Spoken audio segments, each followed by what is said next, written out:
Ano ba ang dahilan? Apart from yung personal hurt, anong pwede nating sabihin? Bakit si Presidente ay magsasalita kaugnay sa isang network na may ginawang kasalanan? Simple lang pong paliwanag doon. Sapagkat yung kanyang mga pahayag, whether ito sa ABS-CBN, whether sa anumang kumpanya, whether sino mang makapangyarihang may hawak ng mga resources sa ating bansa, ang Pangulo ng Pilipinas, being the chief enforcer of the Constitution and the laws, ay pwede pong magsalita ng ganyan. Kagaya nga po nung sa ABS-CBN, isang franchise holder. So when he says any statement against any franchise holder, ibig sabihin, mag-ingat kayo sapagkat yung pribilehong binibigay sa inyo ng Estado ay hindi maaaring, unang-una, hindi maaaring forever, na walang katapusan. Pangalawa, kailangan susundin nyo ang mga alituntunin kasama na yung mga requirements ng saligang batas. In other words, any franchise holder that will violate the terms of their franchise and violate the Constitution and other laws will be denied and deprived of that privilege and will be prosecuted to the full extent of the law. As the Chief Executive, constitutional duty po ng Presidente, kasi ganito yun. Halimbawa, yung pong ABS-CBN o for that matter any franchise holder, nagkaroon ng hearing and for whatever reason, kahit na mayroong mga paglabag sa batas o sa saligang batas, nakalusot. Aba, yung pong Presidente as Chief Executive, it is his constitutional duty to overturn any congressional grant of franchise to an applicant. Ibig sabihin, kung ang isang may hawak na prangkisa ay nakalusot sa Kongreso, for whatever reason, ano mang ginawa niya na maniobra, nakalusot, pupunta kay Presidente kasi it's a private bill. Kailangan pipirmahan ng Presidente. Aba, trabaho po ni Presidente na kung yun ay makalusot, na obvious na may paglabag sa saligang batas, ay kailangan talagang i-overturn niya yun. Hindi niya papayagan yun.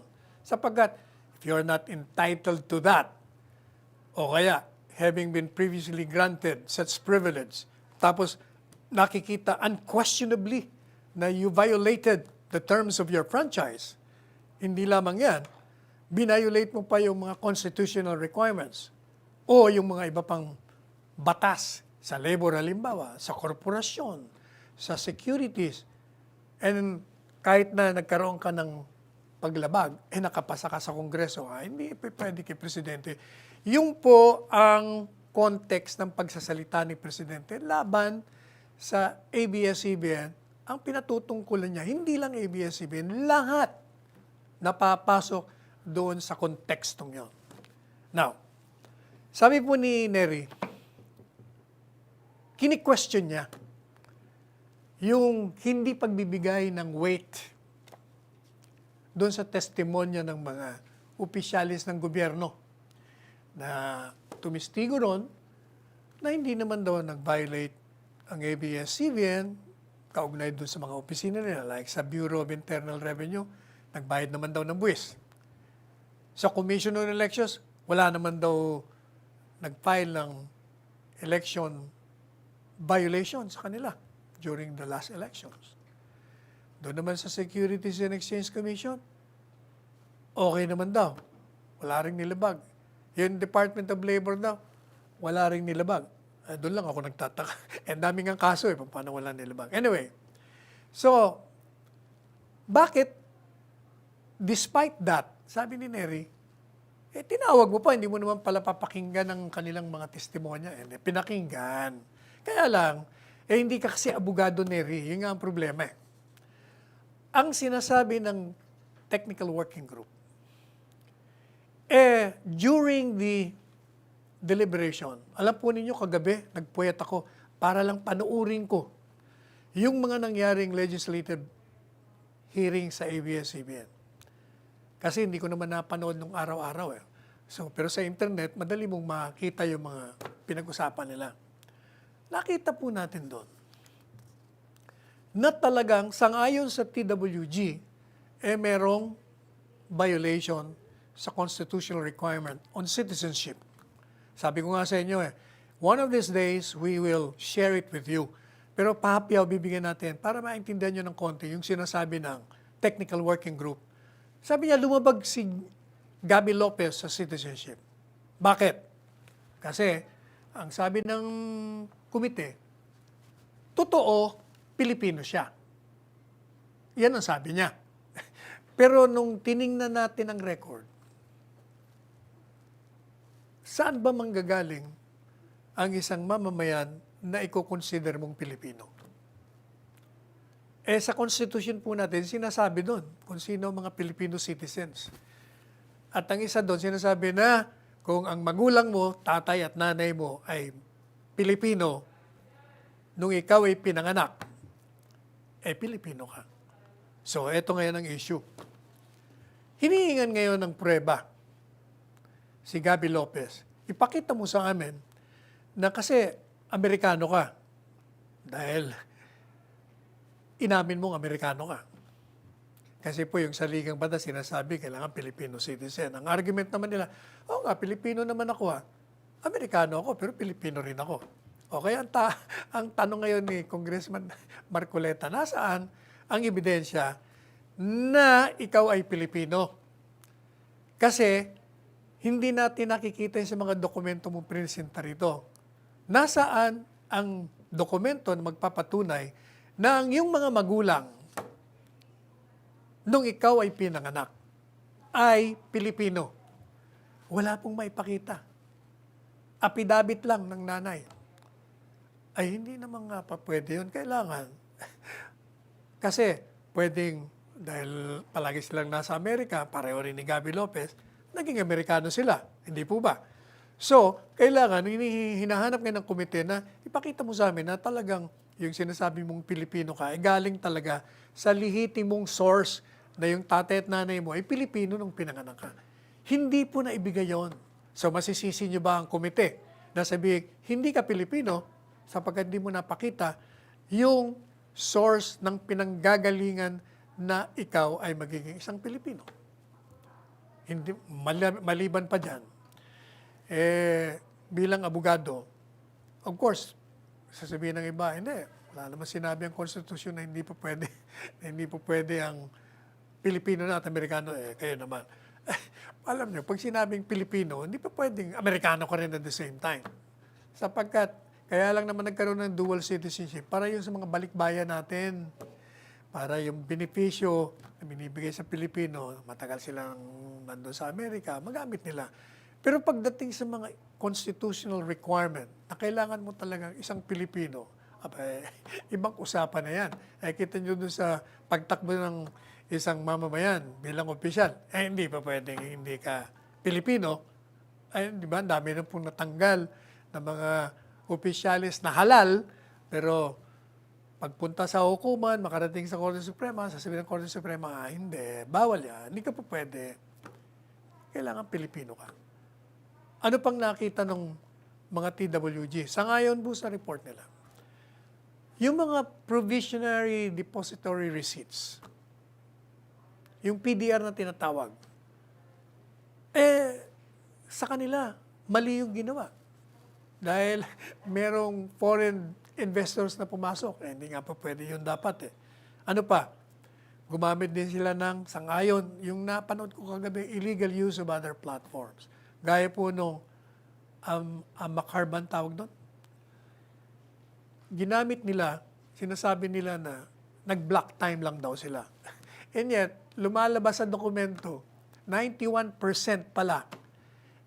Nakuha nila yung 24 hours, yung 21 hours of the 24, yun ay hawak nila. Pagkatapos, yung pong company ginagamit nila, wala naman palang sariling yun. Walang sariling transmitter power. Ang ginagamit nila yung ABS-CBN. Madalit sabi, pareho sila may prangkisa. Nagtataka ngayon yung grupo ng mga komite. Bakit yung ginamit yan? Lumalabas sa inyo rin yan.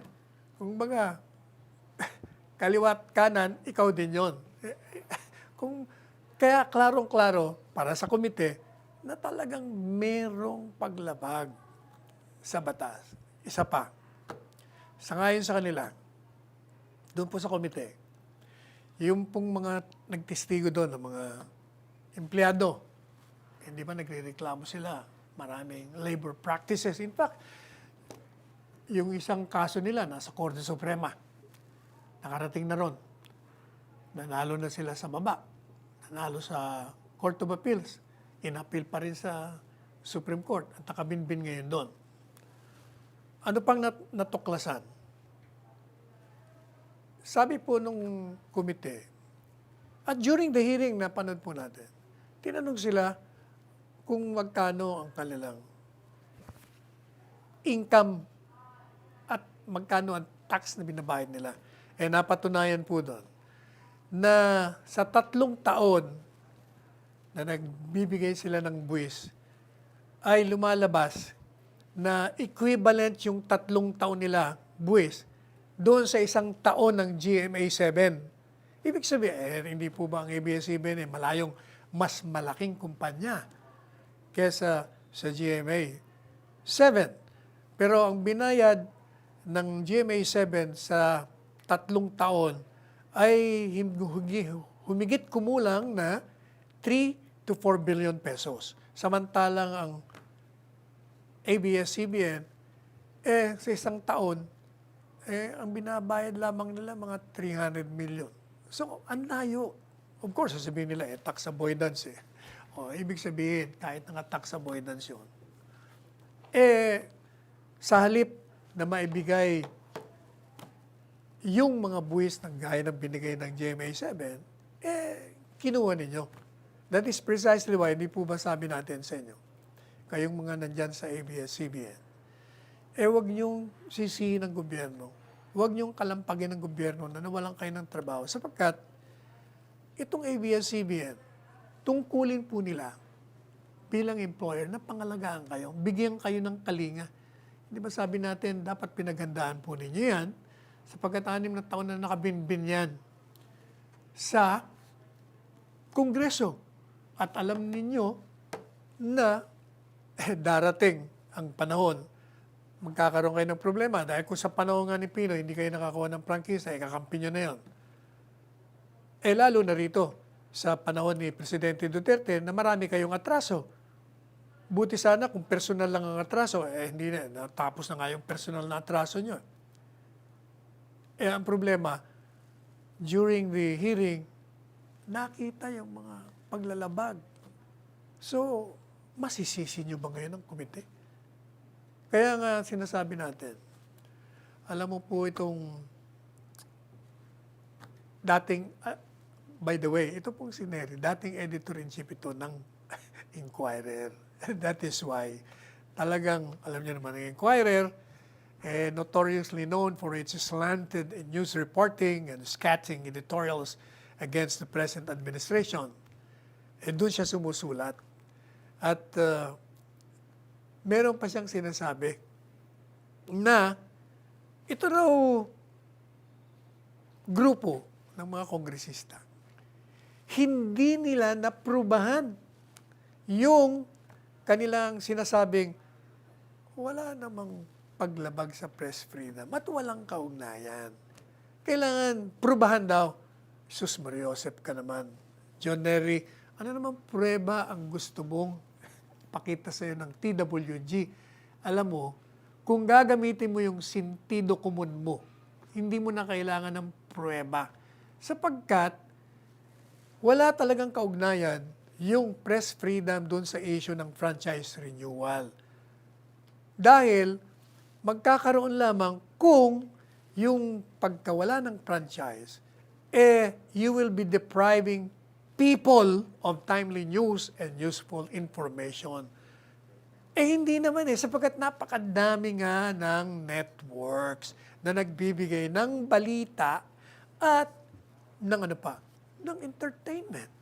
So, hindi totoo. Pero itong tenacious non-lawyer na ito, hindi mapigilan talaga yung kanyang ibenta, yung kanyang incompetent rationalization on the press freedom. He argues wrongly. Ano sabi niya? But in fact, precisely because ABS-CBN is not only entertainment company, but a news organization with possibly the most number of reporters anywhere in the country. Dapat, ang press freedom issue na kagad, naku, eto na naman kami. Kaya nga ba yan ang sinasabi natin, masyadong pretentious itong si Nery. Para sa edukasyon mo, John Nery, it is not the fact alone, kasi sinasabi niya po, the fact alone is this is a news organization and the number of its reporters napakadami. Freedom issue na yan. Hindi, John Nery. It is not the fact alone of being a news organization and the number of reporters in its roster that make for a press freedom issue. Ano? It is the curtailment of the media's entities exercise to write and disseminate news that makes a case for a press freedom violation. Hindi po yung dahil ikaw ay news organization, dahil di ka lang binigyan ng prangkisa, meron ng curtailment of press freedom. Hindi po yun ang issue para magkaroon ng press freedom. Kung yung hindi pagbibigay sa iyo, kinitil mo, sinira mo, yung access ng taong bayan sa news ay hindi naman Sabagat napakadami nga ng mga networks na nagbibigay ng news at nagbibigay din ng entertainment.